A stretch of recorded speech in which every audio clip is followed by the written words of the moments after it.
Na China foram já detidos e depois libertados 2 jornalistas internacionais durante a recente onda de manifestações contra os confinamentos. Luto e consternação em Ischia, polémica em Itália sobre as amnistias à demolição de casas construídas em zonas de risco. Ritmo das operações na linha da frente da guerra na Ucrânia diminuiu, mas deve intensificar-se nas próximas semanas. Numa prisão em Portugal, alguns reclusos conseguem um escape através da dança, graças a um projeto inovador.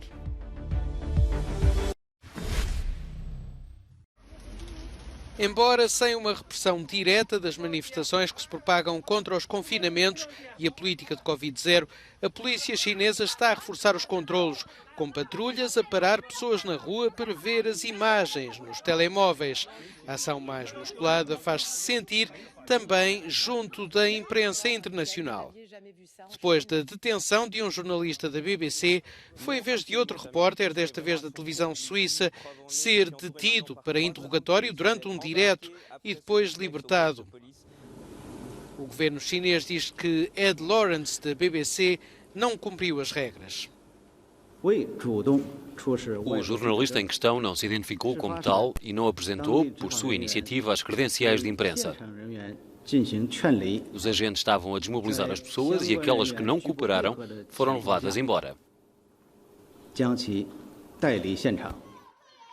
Os novos confinamentos foram um rastilho para esta nova série de manifestações que, em alguns casos, se transformaram num protesto contra o governo autoritário de Xi Jinping.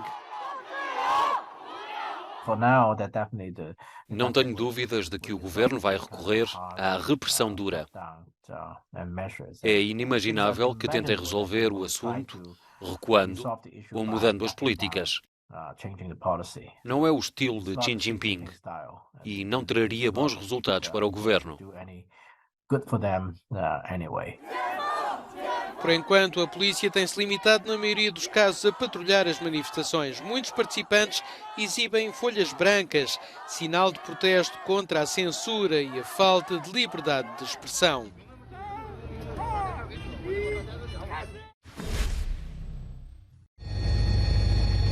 Luto, consternação e muitas questões sem resposta após o deslizamento de terra que deixou pelo menos 8 mortos e 4 desaparecidos na ilha italiana de Ischia no sábado. Entre os mortos há 2 crianças e um recém-nascido.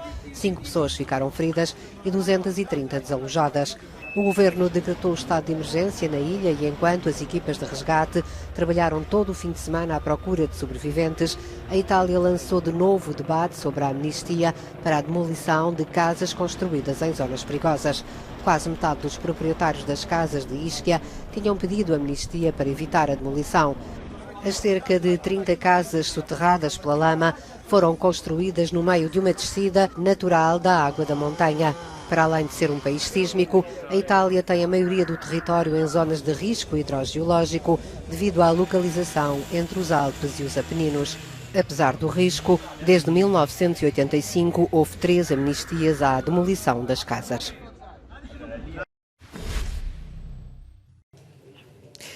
O ritmo das operações na linha da frente diminuiu nos últimos dias devido à deterioração das condições climatéricas, mas é provável que aumente a partir das próximas semanas com a queda das temperaturas e o solo congelado no teatro das operações, diz o grupo de reflexão Instituto para o Estudo da Guerra. No leste da Ucrânia, as forças russas continuaram as operações ofensivas em direção a Bakhmut e Avdiivka. Esta é a única área em que a Rússia está na ofensiva.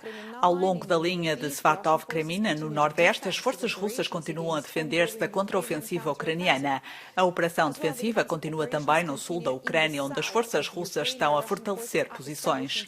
O exército russo considera que as forças ucranianas poderiam cruzar o rio Dnipro e realizar uma contraofensiva na região oriental de Kherson, que poderia ameaçar todas as linhas críticas de comunicações terrestres da Crimeia para o continente. Estas são as linhas que pode ver no mapa. As forças russas têm cavado trincheiras e criado áreas de concentração no leste de Kherson desde o início de outubro, em preparação óbvia para a retirada da margem oeste do rio Dnipro e da cidade de Kherson. Na sua última atualização, o Ministério da Defesa do Reino Unido diz que a cidade é vulnerável porque permanece ao alcance da maioria dos sistemas de artilharia da Rússia, agora disparados da margem leste do rio Dnipro, da retaguarda das linhas defensivas recém-consolidadas.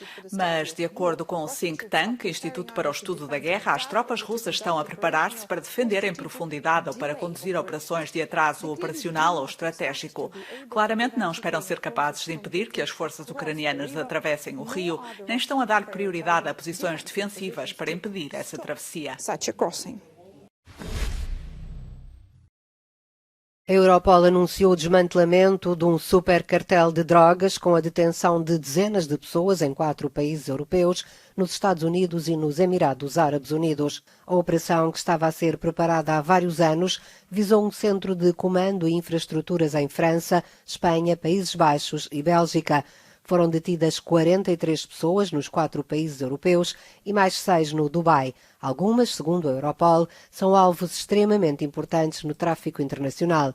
A operação, denominada Luz no Deserto, terá permitido a apreensão de 30 toneladas de drogas. De acordo com a Europol, foi desmantelada uma importante rede de importação maciça de cocaína para a Europa. As ações das polícias dos 4 países europeus, dos Estados Unidos e dos Emirados Árabes Unidos decorreram de 8 a 19 de novembro, sob a coordenação da Europol, um trabalho possível na sequência do acordo de cooperação estabelecido em setembro entre a Europol e as autoridades dos Emirados Árabes Unidos.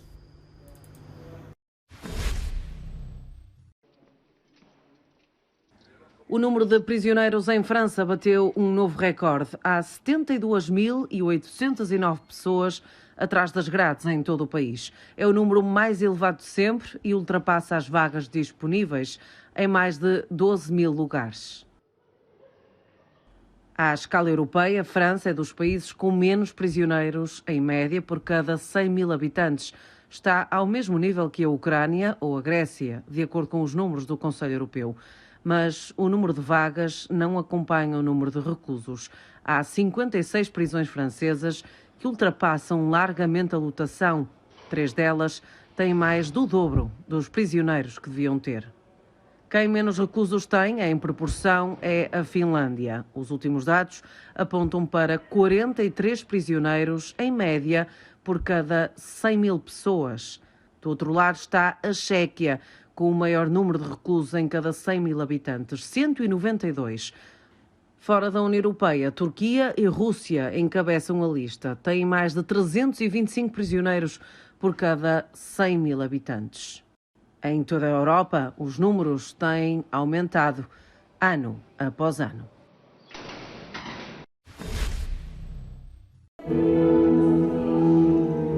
Dançar na prisão e assim esquecer por momentos a condição de recluso. É o objetivo do programa Corpo em Cadeia, de Catarina Câmara, que 2 vezes por semana dá workshops de dança contemporânea na prisão do Linhó, perto de Lisboa.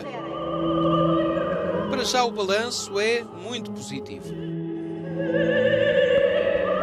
Dançar na prisão é um gesto subversivo, é um gesto de rebelião, mas de rebelião construtiva, não é? Não é ruído. Eles próprios estão a experimentar uma estranheza dentro de si. E essa estranheza é o que nos permite mover o que está cristalizado, não é? Eu costumo chamar isto de desorganização criativa. A administração da prisão realça os efeitos positivos que o programa está a ter, nomeadamente no comportamento dos reclusos que participam. Para eles é um escape. A gente vem para aqui, é como se não estivéssemos presos. Dá-nos aquela sensação de vamos estar com pessoas da rua, sentimos-nos livres mesmo, não pensamos, quando começamos a dançar, não pensamos que estamos presos. Dá mais valor à vida, dá mais valor ao próximo, saber respeitar o próximo, saber guardar as emoções negativas e livrar-me dessas emoções que fazem mal a mim e às pessoas ao meu redor. Muitas coisas, acredito. O projeto envolve cerca de uma dezena dos 500 reclusos da prisão do Linhó, uma cadeia em que estão presos sobretudo jovens condenados a penas pesadas. É uma ideia que está a dar frutos, com alguns reclusos a planear continuar com a dança, mesmo acabado o cumprimento da pena.